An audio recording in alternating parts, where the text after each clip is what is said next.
Good morning, you're watching All You Need to Know on Bloomberg Quint. I'm Darshan Mehta. Joining me on the show is Agam Vakil. Agam will speak about the FNOQs. I'll speak about the general trade setup. And at this point of time, the global CQs seem to be on the positive side. Asia is pretty strong at this point of time. The SGX Nifty is rather flat, but has managed to move off from the lows of the day. So SGX Nifty above the 10,200 mark. As far as ADRs are concerned, all the ADRs ended with positive bias. ICICI was up 2%. Tata Motors was up almost 2% and Vedanta was up almost 1.5%. As far as crude is concerned, crude was up almost 1.3% overnight. But in the morning trade, it's trading rather muted. Apart from it, if you're looking at it on a weekly basis, it's headed for the second weekly loss in a row. Now, in terms of base metals, mixed closing for base metals on the LME. Three of the metals did well, so three of them didn't do well, three did well. Lead was down 3%, aluminium was down 0.4%, and tin was down 0.3%. What did well was nickel. Nickel was up 2%, copper was up 0.2%, and zinc was up almost 0.1%. Now, as far as China is concerned, the opening has been rather weak. Look at rubber. Rubber is down 2%, steel is down 1.5%, aluminium is also trading down. So overall cues from China not the best. As far as gold is concerned, it snapped its 4-day losses. It's actually trading with modest gains as far as the morning session is concerned. Fund flows, FIIs have sold in almost 1,000 crores in the cash market. DIIs have actually bought in 926 crores in the cash market. So pretty much DIIs are accumulating what FIIs are selling. So FIIs overall have sold in almost 2,500 crores in this month, and DIIs have bought in almost 4,000 crores in the cash market this month. As far as the Nifty is concerned, a monster rally was seen on the Nifty. All the sectors ended with a positive bias. The VIX was down almost 5%, and the sectors that did really well was the Nifty Infra and the Nifty Realty sector, which did extremely well in trade. Now, the Nifty was up almost 120 points. What contributed? Majority of the gains came in from Bharti Airtel post the analyst meet in Africa. ICICI Bank and Maruti contributed. Maruti at fresh lifetime high. The IT pack didn't do well, so TCS, Wipro didn't do well, and Cipla was the other counter which didn't contribute. But Agam, what's the FNO scene like? We've seen the Nifty move up, so naturally we will be seeing a lot of put writing coming back, and we also saw a lot of unwinding in calls. But before I go to the options picture, let's address what's happened in the futures, and again some amount of unwinding coming along there. In the Bank Nifty futures, it's a little stronger, so we're seeing about 1.5% increase as far towards fresh longs. The Nifty, or rather the India Volatility Index on expected lines did fall off and fall below the mark of 15, and the put call ratio, that is a surprising one, because that's actually fallen to around 0.9%. And that said, moving on in terms of changes in options, we're looking at a lot of unwinding in calls such as 10,200 and 10,300, and a little more writing at around 10,000 mark. So we'll watch out for that. Of course, we've also had a bunch of stocks which moved into the FNO band. So RB Infra and HDIL, among others. We also have GAIL as well as Jet Airways moving into the FNO band. Of course, Jet Airways is something that we'll be watching out for because it's come out with earnings which are below expectations. And some more futures. Idea saw fresh longs, and after a very long time, we've also seen some amount of weakness seep in Hexaware, where you saw fresh shorts coming in. So we'll be watching out for that as well, moving into today's day of trade. But that said, we've seen some very, very big moves in Bitcoin, and Bloomberg's Rami Inencio, who decodes the Bitcoin frenzy, is here with us to take us through it. Let's listen in. Talk about Bitcoin, euphoria, exuberance. We're wondering where it's going to end. It still hasn't ended, at least by the end of today. G#BTV3101. We can see that exuberance in the trading of Bitcoin in the white line here. This represents trading on Coinbase, which is the most consumer-facing Bitcoin exchange in the United States. And we can see that it just touched $20,000 per Bitcoin. Now, it's interesting to see that there's a premium against the currency, XBT currency, of about $3,000. This goes to show just how much people are really surging into the currency here. It's surging in so much, by the way. You see this flat line? This flat line is actually when Coinbase actually crashed temporarily. On Twitter, people were asking, what's happening with Coinbase? It's stuck at this number, just under the $16,000 level or so. And then it did start retrading, but it just goes to show some of the problems that can arise with all this money, all these investors trying to get in on this. All right, so that's my first Bloomberg Terminal chart. My next Bloomberg Terminal chart is G#BTV6021. So what we're seeing here is the up and downs of Bitcoin over the past year, and we can see see that ever since October through the end of the year, through where we are now, we can see this general upswing in terms of volatility. Just in the most recent trading day, December 7th here in the United States, it pushed past 20%, upwards of 20%. And the highs continue to get higher, but we're seeing those lows not get much lower at all. So we're continuing to see this push higher in terms of the euphoria and the exuberance that we're also talking about here. And before I send it back to you, take a look at this. Hashtag BTV6308. I want to ground ourselves literally in something that's taken out of the ground, the gold that we rely on our currencies with here.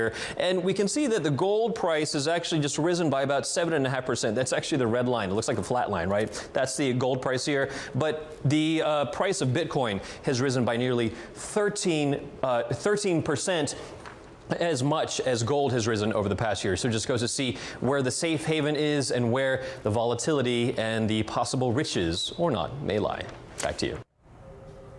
Stock of the day is BPL Limited. Good set of numbers coming in from the company. If you look at the revenue, the top line performance has risen as much as 23% at a number of around 43 crore. Net profit for that matter, it's a 16-fold jump that we're looking at for net profit at a number of roughly 16 odd crore as compared to 1 odd crore in the corresponding quarter of the previous year. EBITDA for that matter, that's a 2-fold jump.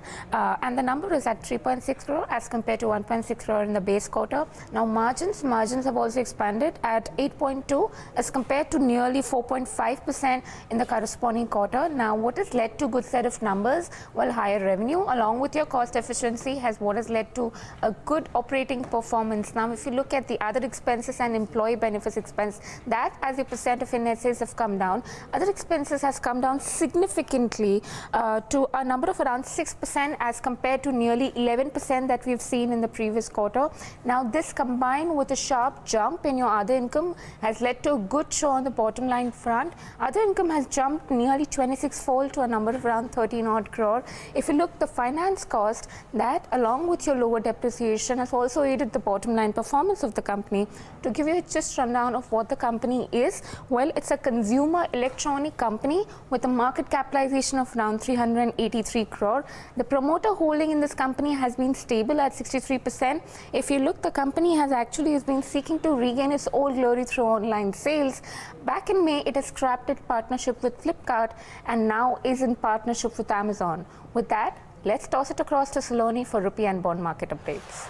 Thanks for that, Nikki. So starting off with rupee first, it was tracking losses in the Asian currencies market and it weakened for the third consecutive session yesterday to end at a 2-week high, a 2-week low of 64.57 levels against the dollar.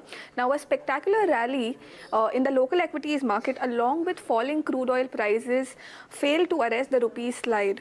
The domestic currency has lost almost 20 paise against the dollar in the last 3 trading sessions. On the global front, dollar continues to trade higher for the 5th consecutive session on optimism over US tax bill that it will be passed before Christmas. It now trades near 3-week high at 93.83 levels in the early Asian trade. However, traders do remain cautious ahead of the release of non-farm payrolls data, which is scheduled to release today evening. Elsewhere, the common currency euro continues to remain under pressure against the dollar despite better than expected third quarter GDP data in the eurozone. It trades lower for the 6th consecutive session near 1.1750 levels against the dollar.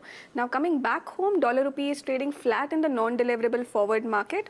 Moving on to bond market, the 10-year benchmark yield ended 2 basis points higher at 7.05%.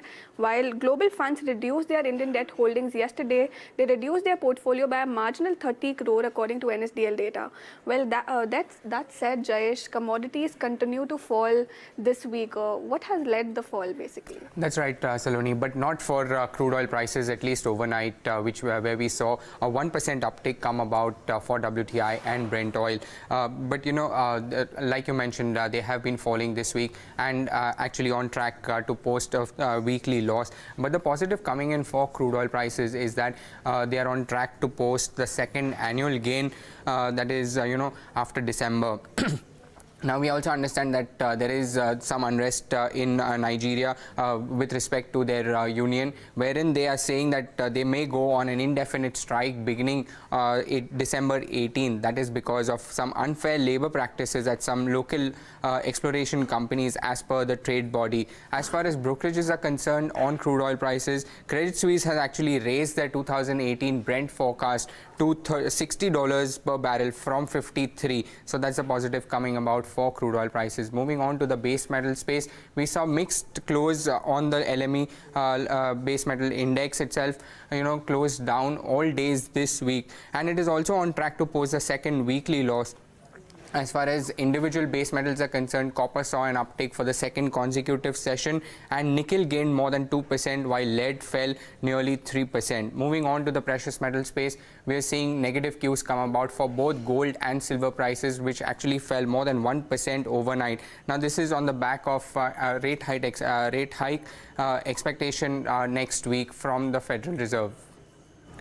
Amongst the stocks that we are watching out for in trade today is Union Bank of India, whose QIP opened yesterday. In fact, the bank has set its QIP price, floor price at 162.79. That's about 3% premium to yesterday's closing price. So we could see some marginally positive reaction there. You also have NCL Industries, whose QIP opened yesterday. Floor price again at 249.63, slightly higher than yesterday's closing price, so again a marginal premium for that name as well. We're also tracking Federal Bank, where the board has given in principle approval to bring in a strategic investor in its subsidiary FedBank Financial Services, so do keep an eye out on some positive reaction that is expected on that counter as well. You also have Tube Investments, where the company has said they will be buying a controlling stake in Creative Cycles and Great Cycles, both Sri Lankan based companies, but the acquisition size is not too big, about 20 crores or so.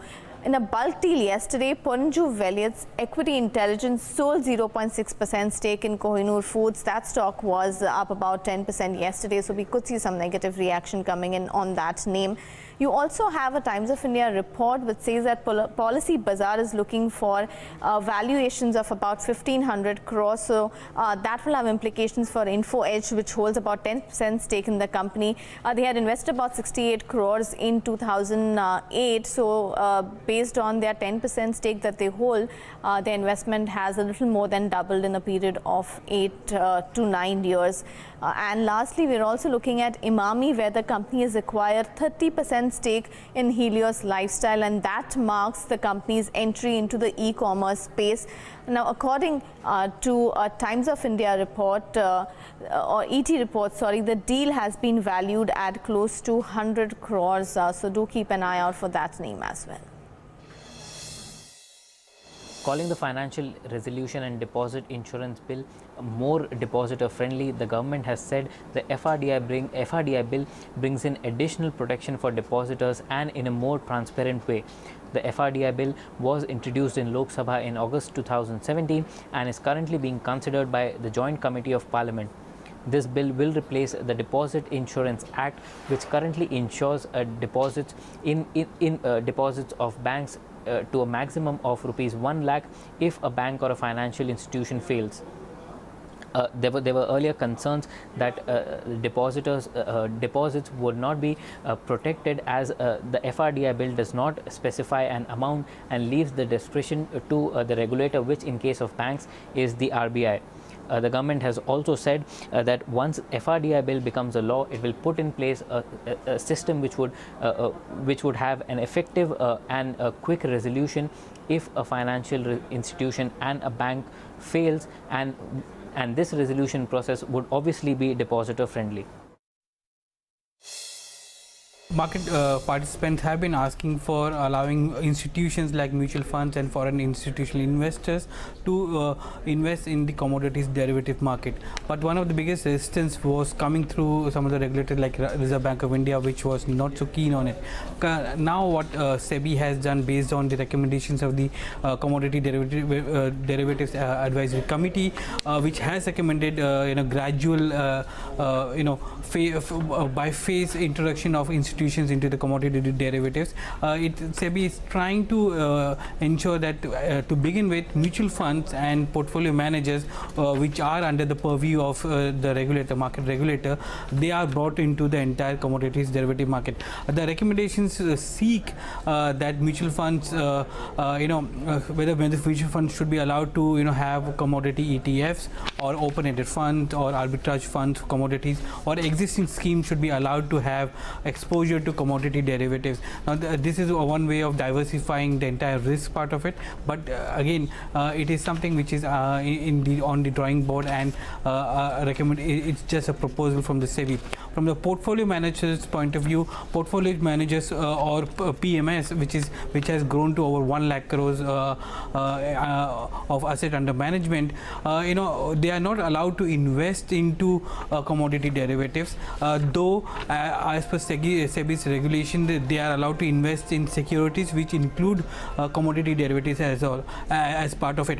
So even there are certain concerns which have been raised by the regulator. The regulator is trying to figure out in what capacity portfolio managers can invest in it, whether client-specific risk should be taken for commodity derivatives because it's a risky asset in that sense, or whether a pool accounts should be used, or full portfolio managers should be allowed to pool in the resources and take hedge using commodity derivatives. Now, and the kind of leverage that can be taken on the portfolio as well. So these are some of the things which are under consideration. The regulator has asked for feedback by December 31st, and hopefully in 2018 we'll see some of the institutions like mutual funds and the PMS segment getting into the commodity derivative market. Jet Airways second quarter results came out yesterday. Now, on a standalone basis, the company reported a weak set of numbers, and they were also below estimates. Though revenue was higher by 3% to 5,627 crore rupees compared to last year, EBITDA, that is earnings before interest, tax, depreciation and amortization and rental cost, was down around 31% to 837 crore rupees. EBITDA margins were also contracted by around 700 basis points to 15% in the second quarter. Also, net profit was down around 90% to 50 crore rupees. Now, what led to this weak quarter? It was higher fuel costs, lower other income, higher other expenses that hurt the margins and profitability of the company. Now, fuel costs as a percentage of revenue for the second quarter of financial year 2018 stood at 27% versus 24% in the corresponding quarter last year. The fuel cost per available seat kilometer increased by 7% compared to last year versus a 2.5% rise in average fuel cost. Now, on the other hand, other income was down 59% while other expenses rose by around 26% in the second quarter. That was a weak international segment which led to this downfall for the company. Revenues from international segment was down around 4%, while EBITDA from the international segment was down around 14%. On the other hand, domestic revenues increased by 15%, while domestic EBITDA increased by around 13% in the second quarter of financial year 2018. Also, the last year numbers were restated for Ind-AS adjustment, which led to a book profit of close to 441 crore rupees in the second quarter of financial year 2017.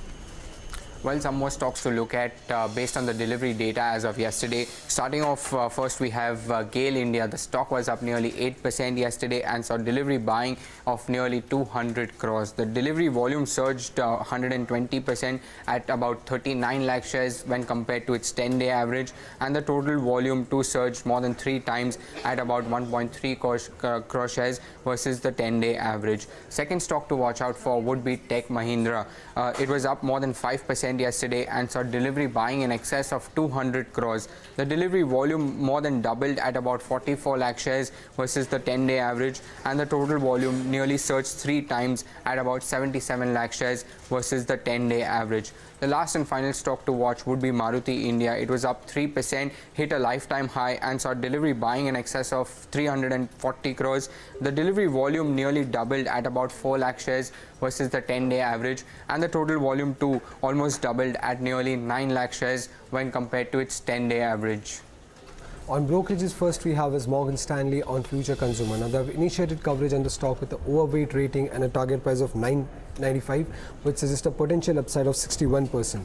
Now, Morgan Stanley is expecting Future Consumer to be India's fifth largest FMCG company by financial year 2021. According to them, Future Group's retail ecosystem provides a unique competitive advantage to Future Consumer as they can launch innovative product with a disruptive go-to-market strategy. Now, they're expecting Future Retail's contribution to Future Consumers' revenue would increase to around 90% by financial year 2020 versus 74% in financial year 2017.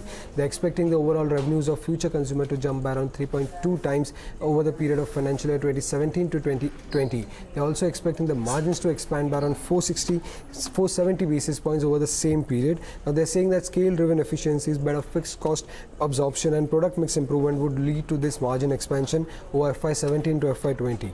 The brokerage also has a bull case target price of 194, where they're expecting the faster ramp-up of smaller stores of Future Retail would drive the revenues for Future Consumer.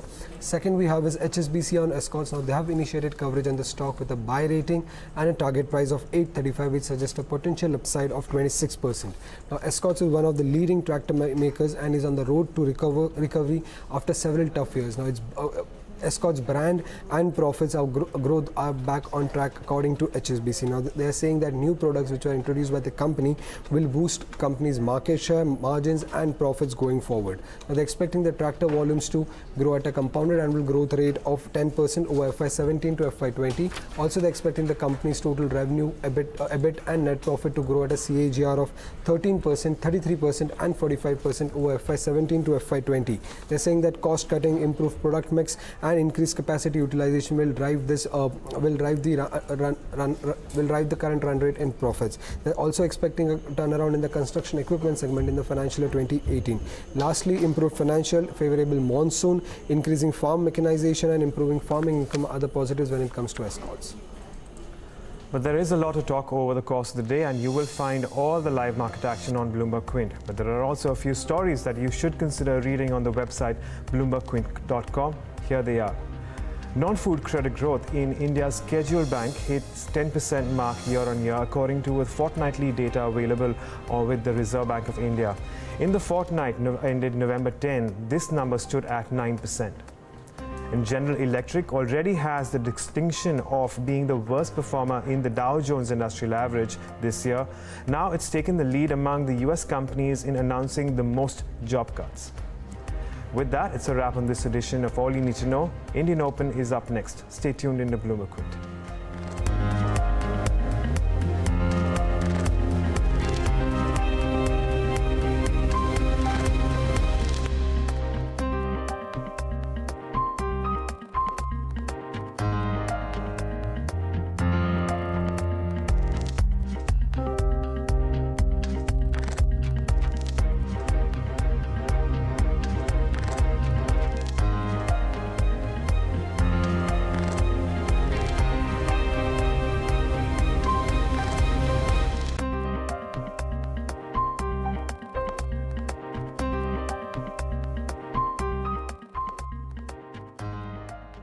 Venture capital.